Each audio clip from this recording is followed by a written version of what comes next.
नमस्कार, मैं हूं सुप्रिया सिंह। आप देख रहे हैं द भारत खबर। कोरोना के सेकेंड वेव का कहर झेलने के बाद बीते 2 महीने से दिल्ली में कोरोना के हालात नियंत्रण में हैं। एक्सपर्ट का कहना है कि फिलहाल दिल्ली में संक्रमण बढ़ने की संभावना कम है, लेकिन स्कूल खुलने की वजह से अगले 10 से 15 दिन महत्वपूर्ण है।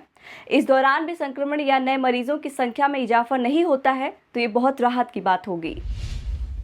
एक्सपर्ट का कहना है कि अगर कोरोना का कोई नया और डेल्टा से ज़्यादा खतरनाक वेरिएंट नहीं आता है तो संक्रमण का खतरा कम रह सकता है। लोग कोविड से बचने के उपायों का सख्ती से पालन करते रहें तो भी कोरोना से वे बचे रह सकते हैं। एम्स के कोविड एक्सपर्ट डॉक्टर नीरज निश्चल ने कहा कि आज के समय में पूरी दुनिया में डेल्टा का संक्रमण फैल रहा है। दूसरी लहर में सबसे ज़्यादा डेल्टा वेरिएंट तेजी से फैल रहा था। दिल्ली और भारत में ये वेरिएंट पहले ही इफेक्ट कर चुका है। सीरो सर्वे की रिपोर्ट भी यही कहती है।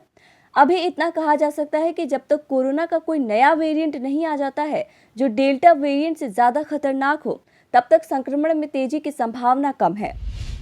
हालांकि डॉक्टर नीरज ने कहा कि इस वायरस को लेकर कुछ भी अनुमान लगाना संभव नहीं है। लोगों को कोरोना गाइडलाइंस के पालन के साथ ही वैक्सीन पर भी ध्यान देना चाहिए। यही तरीका 100% सही और कारगर है।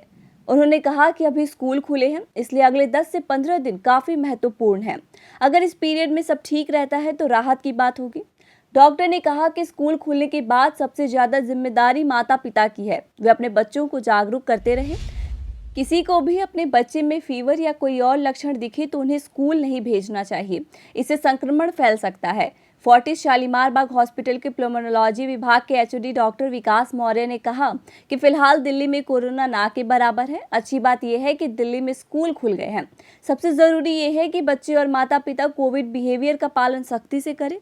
उन्होंने कहा कि अगर किसी भी समय संक्रमण बढ़ता है तो उसे रोकने के लिए स्कूलों को भी बंद किया जाना चाहिए।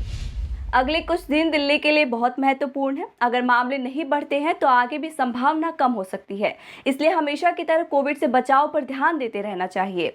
आप देख रहे हैं द भारत खबर। हमारी बाकी खबरों को देखने के लिए चैनल को सब्सक्राइब कर लीजिए। नमस्कार।